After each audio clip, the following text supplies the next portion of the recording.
മനസ്സിലായി? അപ്പോൾ അതാണ് ഈ പെൻഷനേഴ്സ് കൂട്ടായ്മ. അപ്പൊ നിയമ പോരാട്ടങ്ങളിലൂടെ ഇത്തരം കാര്യങ്ങളിൽ അതിന്റെ അന്ത്യഘട്ടം വരെ പോരാടും. അല്ലാതെ സമരം ചെയ്തിട്ട് ആസനവും തിരുമ്മി എഴുന്നേറ്റ് പോയിട്ട് മനസ്സിലായി?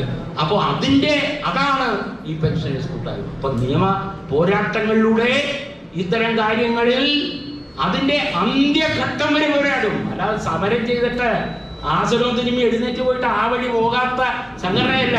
ഞങ്ങൾ പ്രക്ഷോഭം നടത്തും, ഞങ്ങൾ പ്രചരണം നടത്തും, ഞങ്ങൾ ലഘുലേഖകൾ ഉണ്ടാക്കും, ഞങ്ങൾ തടഞ്ഞിരിക്കും, ഞങ്ങൾ കോടതിയെ സമീപിക്കും. എന്നുവരെ? അന്തിമ വിജയം വരെ. സിംഗിൾ ബെഞ്ച് കേസ് തള്ളിയാൽ ഡിവിഷൻ ബെഞ്ചിൽ പോകും. കൽക്കട്ടയിലെ സർക്കാർ ജീവനക്കാർ കഴിഞ്ഞ 6 കൊല്ലമായി ക്ഷാമബത്തയ്ക്ക് വേണ്ടി സമരത്തിലാണ്.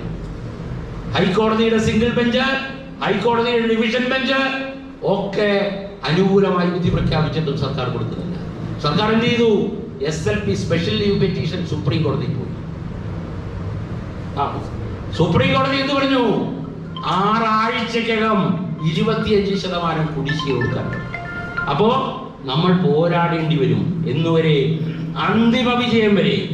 ആ അന്തിമ വിജയം വരെ ഈ സംഘടനയെ ചലിപ്പിക്കുക, ഈ സംഘടനയ്ക്ക് വേണ്ടി പ്രവർത്തിക്കുക, ഈ സംഘടനയുടെ ഉത്തരവാദിത്വങ്ങൾ ഏറ്റെടുക്കുക എന്നുള്ളതാണ് നമ്മളുടെ മനസാക്ഷിയോട് നമ്മൾ ചേർന്ന് പ്രവർത്തിക്കേണ്ട.